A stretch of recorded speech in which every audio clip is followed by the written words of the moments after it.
আপনারা জানেন যে আজকে আমাদের এই জাতীয় কবিতা উৎসব উদ্বোধন করেছেন শহীদ আবু সাঈদের মা। এই উদ্বোধক নির্বাচনটাই বলে দেয় যে আমরা কোন বাংলাদেশে আছি এবং কোন পথে হাঁটছি। শহীদ আবু সাঈদের মাকে এখানে উদ্বোধক হিসেবে আনার জন্য আমি জাতীয় কবিতা পরিষদকে আমার মন থেকে ধন্যবাদ জানাই এবং কৃতজ্ঞতা জানাই। প্রথমে আমি জুলাই নিয়ে কয়েকটা কথা বলতে চাই। আজকে যে আপনারা সবাই জানেন যে আমার কাজ ছবি বানানো, আমি বাই চান্স উপদেষ্টা, I think by accident I would say. আমার উপদেষ্টা হওয়ার কোনো কথা এবং ইচ্ছা কিছুই ছিল না, যে কোনো চাপে পড়ে আমাকে নিতে হয়েছে। কিন্তু আমরা যে আজকে এখানে কাজ করছি বা কাজ করতে পারছি বা দেশের মানুষের জন্য কিছু করার সুযোগ পেয়েছি, এই সুযোগটা আমাদের সামনে এনে দিয়েছে জুলাইয়ের শহীদরা। এবং এর আগে গত 16-17 বছর যারা গণতান্ত্রিক আন্দোলনে অংশ নিয়েছে, প্রাণ হারিয়েছে, কেউ অনেকে গুম হয়েছে, তারা প্রত্যেকেই, এবং আমি তাদের সবাইকে শ্রদ্ধার সাথে স্মরণ করতে চাই। এবারে আন্দোলনের আপনারা যদি একটা গুণগত বা একটা চরিত্রের পরিবর্তন যদি দেখি, আমরা কয়েকটা পরিবর্তন। প্রথম পরিবর্তন হচ্ছে নারীদের অংশগ্রহণ। আমার মনে পড়ে না এর আগে নারীরা ফ্রন্ট লাইনে এত অংশগ্রহণ করেছে আমি দেখিনি। এটা একটা সিগনিফিক্যান্ট পরিবর্তন আমাদের দেশের গণতান্ত্রিক আন্দোলনের ইতিহাসে। আরেকটা পরিবর্তন হচ্ছে গ্রাফিতি। আন্দোলনে যে গ্রাফিতি একটা টুল হয়ে উঠতে পারে, এটা আমরা এর আগে দেখিনি। এই যে আমাদের নতুন বাংলাদেশের নতুন সৃজনশীলতা নতুন আন্দোলনে যুক্ত হয়েছে, এটাও আমাদেরকে নতুন বাংলাদেশের দিকে এগিয়ে দিয়েছে বলে আমার ধারণা। পাশাপাশি আমি স্টালিন ভাই একটু উল্লেখ করেছেন যে কবির কথা। আপনি দেখবেন যে এবারের আন্দোলনে কবি নজরুল নতুনভাবে আবিষ্কৃত হয়েছে। নজরুলের কবিতা বিভিন্ন জায়গায় দেয়ালে লেখা হয়েছে, স্লোগানে এসছে, গানে এসছে। এমনকি মানে এখনকার সময়ের কবিদের মধ্যেও কবিতা, আমি যেমন হাসান রোবায়েদের কবিতা বলতে পারি। হাসান রোবায়েদের কবিতা দেয়ালে দেয়ালে দেখা গেছে, আন্দোলনের সময় দেখা গেছে, এমনকি হাসিনা পালিয়ে দিল্লি চলে যাওয়ার পরেও দেখা গেছে। একটা কবিতা তো আমার মাথায় গেঁথেই আছে এখনো, যে খুনি, আমি লাইনটা হয়তো একটু উল্টাপাল্টাও হতে পারে, কিন্তু জিনিসটা এরকম যে খুনি বসে আছে দিল্লি নামের স্বর্গতে, মা ঘোরে পুতের খোঁজে মর্গ থেকে মর্গতে। এটা এখনো আমার মাথার মধ্যে গেঁথে আছে। সো এবারের আন্দোলনে কবিতা, গ্রাফিতি এগুলো খুবই কি বলে কার্যকরভাবে মানুষকে অনুপ্রেরণা দিয়েছে। অর্থাৎ আমরা শিল্পের শক্তির কাছে আবারও ফিরে গেছি এবং শিল্পই আমাদেরকে আবার শক্তি দিয়েছে এই ফ্যাসিস্ট হাসিনাকে বাংলাদেশ থেকে তাড়িয়ে দেওয়ার জন্য। এখন যখন আমরা ফ্যাসিস্টকে তাড়ানোর কথা বলছি, তখন আসলে আমরা মত প্রকাশের স্বাধীনতার কথা বলতে হবে। গতকালকে আমাদের আমি ঠিক মানে বিভিন্ন পত্রিকার রিপোর্টে দেখেছি, বিভিন্ন ফেসবুক পোস্টে দেখেছি একটা সংবাদ, যেটা এক ধরনের ভুল বোঝাবুঝির তৈরি করছে। সেই সংবাদটা হচ্ছে এরকম যে কোনো একজন আমাদের পুলিশের কর্মকর্তার বরাত দিয়ে বলা হয়েছে যে বই ছাপানোর আগে বাংলা একাডেমি অথবা পুলিশকে পড়তে দেওয়া উচিত, এবার না পারা গেলেও আগামীবার দেওয়া উচিত। এটা অবিশ্বাস্য, এটা হাস্যকর। এটা আমাদের সরকারের নীতিমালার আশেপাশেই নাই। আমাদের সরকার স্পষ্ট বিশ্বাস করে মত প্রকাশের স্বাধীনতাতে, এবং সেটা যদি আমাকেও গালমন্দ করে এতে কিছু যায় আসে না। আর বই প্রকাশ আমরা সেন্সর করবো, এটা তো হতেই পারে না, এটা অবিশ্বাস্য। ফলে আমি এই ভুল বোঝাবুঝিটা এখানেই দূর করতে চাই যে অন্তর্বর্তীকালীন সরকারের নতুন করে বইয়ের উপর সেন্সরশিপ আরোপ করার কোনো পরিকল্পনা নেই। এটা একটা ভুল তথ্য। এটা ওই পুলিশ অফিসার যদি বলে থাকেন, এটা উনি ওনার ব্যক্তিগত ভাবনার কথা বলেছেন, এটার সঙ্গে আমরা একমত নই, এবং আমরা কোনো ধরনের বইয়ের সেন্সরশিপ বা কোনো মত প্রকাশের সেন্সরশিপে বিশ্বাস করি না। আরেকটা জিনিস পরিষ্কার করা ভালো, বাংলা একাডেমি পুরস্কার যেটা নিয়ে স্টালিন ভাই বললেন, আমি এর আগেও বলেছি যে বাংলা একাডেমি পুরস্কারের সঙ্গে আসলে মন্ত্রণালয়ের কোনো যোগাযোগ থাকে না। বাংলা একাডেমি একটা স্বায়ত্তশাসিত প্রতিষ্ঠান, তারা তাদের মতো করে সিদ্ধান্ত নিয়েছেন। কিন্তু সিদ্ধান্ত নেওয়ার পরে দেখা গেল স্বায়ত্তশাসনের সুযোগের অপব্যবহার করে ফ্যাসিবাদের দোসররাও এখানে ঢুকে গেছে। এবং পাশাপাশি আমরা সোশ্যাল মিডিয়া অনেক অভিযোগ দেখেছি, বলা হয়েছে যে বিশেষ কিছু কিছু মানুষ তাদের পছন্দের প্রতিফলন এখানে ঘটিয়েছেন। এই সমালোচনাগুলো যখন ওঠে তখন অবশ্যই মন্ত্রণালয় থেকে আমাদের দায়িত্ব হয় বাংলা একাডেমিকে জিজ্ঞেস করা যে এটা আসলে কি হয়েছে, এটা যেন তারা একটু মানে খতিয়ে দেখে। তারপর বাংলা একাডেমি পুরস্কার কমিটির আরেকটি সভা আহ্বান করে। সেই সভাতে সিদ্ধান্ত হয় যে তারা পুরস্কারটা স্থগিত করবে। স্থগিত করে তারা দেখবে যে এই পুরস্কারের মধ্যে কেন ঝামেলাটা হয়েছে। ওই স্থগিত করার সিদ্ধান্তটা আমাকে যখন বাংলা একাডেমির ডিজি মহোদয় হোয়াটসঅ্যাপে জানান, আমি এটা জনগুরুত্বপূর্ণ বিধায় আমার ফেসবুকে পোস্ট করে জানাই। তার মানে এই না যে আমি সিদ্ধান্ত দিয়েছি এটা স্থগিত করা হোক। এই একাডেমির পুরস্কার কে পাবে না পাবে তার মধ্যে আমার রুচির কোনো ছাপ নেই এবং তার কোনো প্রভাবও নেই। তবে একটা কথা বলা প্রয়োজন, এই পুরস্কারটা নিয়ে আমরা যখন বাংলা একাডেমি রিভিউ করছিল পুরস্কার কমিটি, তখন আমরা দেখতে পেলাম যে এখানে অনেক ঝামেলা আছে। সবচেয়ে বড় ঝামেলা হচ্ছে পুরস্কারের জন্য মনোনয়ন দেয় 30 জন ফেলো। এখন আপনারা জানেন যে বাংলা একাডেমির ফেলো হয় বাংলা একাডেমি পুরস্কার যারা পান বা অন্য কোনোভাবে।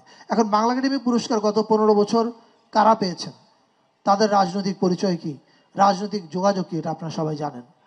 এমনকি বাংলা একাডেমির সাধারণ সদস্য, আমি এর আগেও একটা জায়গায় বলেছি, সলিমুল্লাহ খানের মতো পণ্ডিত বুদ্ধিজীবী লেখক 2 বার বাংলা একাডেমির সাধারণ সদস্য পদের জন্য আবেদন করে প্রত্যাখ্যাত হয়েছেন।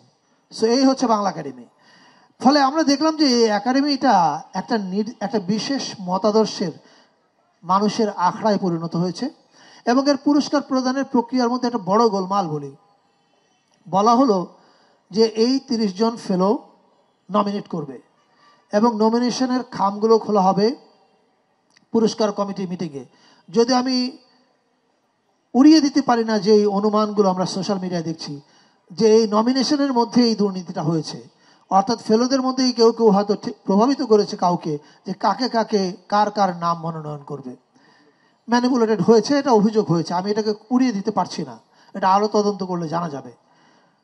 এখন অদ্ভুত ব্যবস্থাটা হচ্ছে এই যে ওই সভায় খামগুলো খোলা হবে, খোলার আধা ঘন্টা থেকে 1 ঘন্টার মধ্যে পুরস্কার ঘোষণা করতে হবে। এখন দেখেন, পুরস্কার কমিটিতে 7-8 জন লোক থাকে, তাদের সব লেখকের সব বই নাও পড়া থাকতে পারে।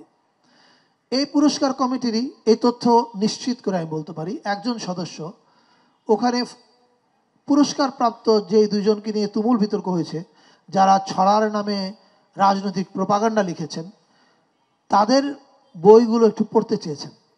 বলেছেন দেখেন আমরা তো ওনাদের লেখা পড়িনি, বইটা কি আমার একটা বই দেওয়া যায়, আমি একটু পড়ে দেখতে চাই। তাদেরকে বলা হয়েছে না, এটা তো নিয়ম নাই, আধা ঘন্টা থেকে 1 ঘন্টার মধ্যে ঘোষণা করতে হবে। অর্থাৎ উনি কি লিখেছেন সেটা না জেনেই ওনার নাম পুরস্কার ঘোষণা করা হয়েছে। এর চেয়ে ফল্টি কোনো পুরস্কার হতে পারে কিনা আমার জানা নাই। ফলে আমি মন্ত্রণালয়ের দায়িত্বপ্রাপ্ত মানুষ হিসেবে আমি বলেছি যে এটা বাংলা একাডেমি, এর পরিচালন প্রক্রিয়া, এর নীতিমালা, কারা এর ফেলো, কারা এর সাধারণ সদস্য, এটার স্বায়ত্তশাসন অল রাইট, কিন্তু স্বায়ত্তশাসনের আড়ালে দুর্নীতি করার সুযোগ হয় কিনা, এটার অ্যাকাউন্টেবিলিটি কি হবে, এর সমস্ত কিছু, এমনকি পুরস্কার প্রদানে স্বচ্ছতা কিভাবে আসবে, ওই ফেলো 30 জন ফেলোর আখড়ার মধ্যে যেন এটা বন্দী না থাকে, এইটার জন্য একটা সংস্কার কমিটি আমরা করব এবং সেখানে বাংলাদেশের নানান মত পথের কোনো একটা নির্দিষ্ট কোটারি না, সব বুদ্ধিজীবী লেখক গবেষকদের অংশগ্রহণে আমরা একটা ইনক্লুসিভ সংস্কার কমিটি করব। সেই সংস্কার কমিটি আমরা বিশ্বাস করতে চাই আমাদের সরকার যতদিন দায়িত্বে আছে তার মধ্যেই রিপোর্টটা দিবে এবং তার আলোকে আমরা বাংলা একাডেমিকে ঢেলে সাজাতে পারবো, যাতে বাংলা একাডেমি একটা চলমান প্রতিষ্ঠানে পরিণত হয়। এটা একটা স্থবির প্রতিষ্ঠান হয়ে আছে এখন, এটা আমাদের জন্য আনন্দের না, এটা আমাদের জাতির মননের প্রতীক হওয়ার কথা ছিল। কিন্তু আপনি খেয়াল করে দেখবেন আমাদের তরুণ চিন্তা যারা করে তাদের কারোর সঙ্গে বাংলা একাডেমির যোগাযোগ নাই। আমি নাম ধরেই বলতে পারি, ব্রাত্য রাইসু, সুমন রহমান, মাহবুব মোর্শেদ, রিফাত হাসান, আরও এমনকি বাংলা একাডেমির ডিজি মোহাম্মদ আজম, এরা কেউই বাংলা একাডেমির সাধারণ সদস্য না। তার মানে বুঝতে পারেন যে এই একাডেমির সঙ্গে নতুন চিন্তার কোনো যোগাযোগ ঘটবার কোনো ব্যবস্থা রাখা হয়নি। এই জিনিসগুলো আমি বিশ্বাস করি সংস্কার কমিটি দূর করবে। ফলে আমি আশ্বস্ত করতে চাই যে এটা আমরা খুব সিরিয়াসলি নিয়েছি এবং এটার সংস্কার হবে। এবার আমি শেষ করতে চাই কবিতা নিয়ে কয়টা কথা বলে। আমি একজন ব্যর্থ কবি। ব্যর্থ কবি এই অর্থে যে আমি গোপনে কবিতা লিখেছি, কিন্তু কোনোদিন ছাপবার সাহস করিনি। পরে ইদানিং বোধহয় একটা দুইটা কেউ কেউ জোর করে চেয়ে নিয়ে ছেপেছে, কিন্তু কবিতা ছাপতে অনেক সাহস লাগে। আমার নিজেকে খুব লাজুক মানুষ মনে হয়, কিন্তু আপনি ভাবতে পারেন যে লাজুক মানুষ মঞ্চে এত লোকের সামনে কিভাবে কথা বলছে। এটা হচ্ছে ভাগ্যের ফের। কবি যখন লিখে, এমনকি যদি একটা ক্যাফেতে বসেও লিখে, উনি কিন্তু একটা নির্জনতার মধ্যেই লিখেন। কবিতা লিখবার প্রক্রিয়াটা খুবই নির্জন, এবং কবিতা যখন পাঠক পড়ে তখনও উনি একটা নির্জন প্রক্রিয়ার মধ্যে হারিয়ে যান। হয়তো মধুর ক্যান্টিনে বসে কবিতা পড়ছে, কিন্তু চলে গেছে হয়তো প্রেয়সীর সঙ্গে কোনো এক বাগানে। সো কবিতা খুবই ট্রান্সফর্মেটিভ একটা জিনিস, আপনাকে আরেকটা জগতে ট্রান্সেন্ড করে।